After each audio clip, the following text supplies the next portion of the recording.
तो हेलो भाई लोग कैसे मारो आप लोग उम्मीद करते हैं बढ़िया हो ना वो तो हो नहीं। कौन सब्जेक्ट अच्छा लगता है? बैगन। अरे बाप रे बाप करे तो ना तगड़ा करो तो ना कर लिए कहीं कम मत कर। जिसने भी लोंडे भाई भोसड़ी के लोंडे खतरिया का गाना सुनो। भतीजा के मौसी जिंदाबाद।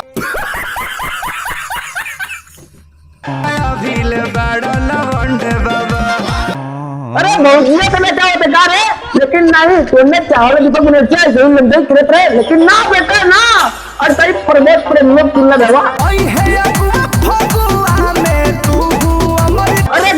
अरे ससुर कहे सुधर बेटा हमसे सोचे खतरिया खाली पागल हो लेकिन बेगरवा होते बड़ा पागल था। तुमने चाहे 2026 का होली एकदम कबाब को दा नहीं मत सुनो पागल हो जाओगे।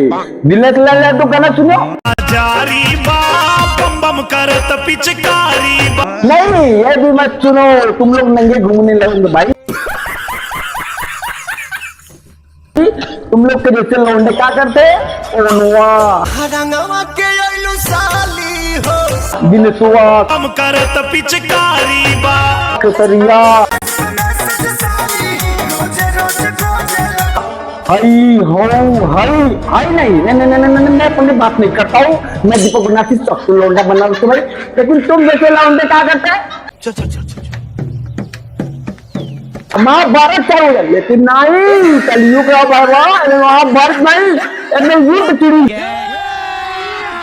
अभी मजा आएगा ना भिड़ो। टूट गइल दांत मटे सुख गइल गाल हो सुख गइल गाल मारे कंडे बाबा मारे कंडे बाबा मारे कंडे बाबा मारे कंडे बाबा। अरे बुढ़ा काय बोली गाना गाओ तू ए कतारी तू गाना बजा तो करे मारे हम गाना का बजाओ कभी तक लगले मुजरा करे बस कर अब कम में ना लड़का वाला रिजल्ट क्या बोल पढ़ाई लिखाई कम खत्म खाली स्टोर से बाबा तू समझा?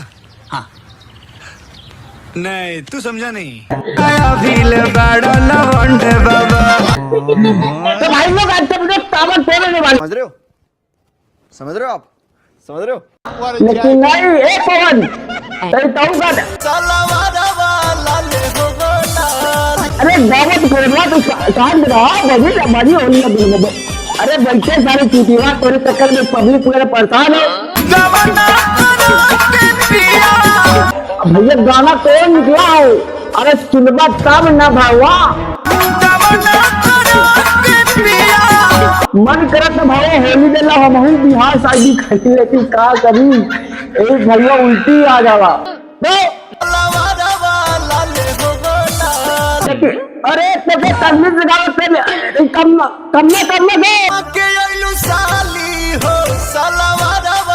में गाने की पागल दिन है वो अरे सारे टच उधर में नहीं और कौनो दावत है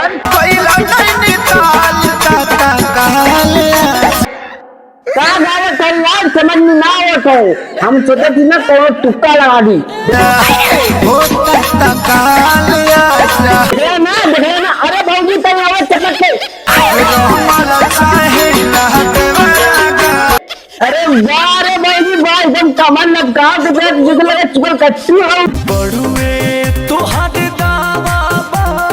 अमेरिका न्यूजीलैंड हाईलैंड लेकिन नहीं मैं क्या बोलू गले भैया कुछ राजा का गाना सुन लो पहले तो अरे वाह रे गुस्वा वाह अरे सारे तोते पैदा करने धरती पे तो सारे कीड़ा मकोड़ा से रेंगन करते थे इतना गाना गाओ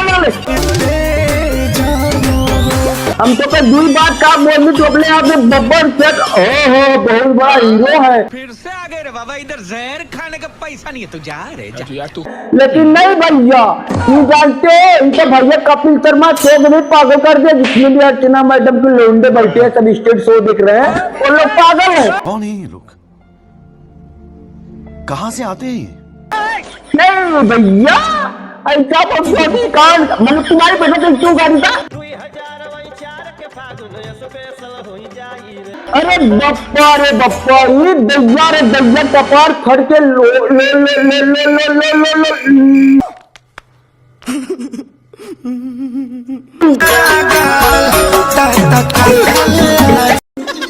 जिया भाई तनी यही नाटक एकदम कब अरे तेरी बहन के आगल पागल भैया भोजपुरी है, यहाँ कुछ नहीं हो सकला।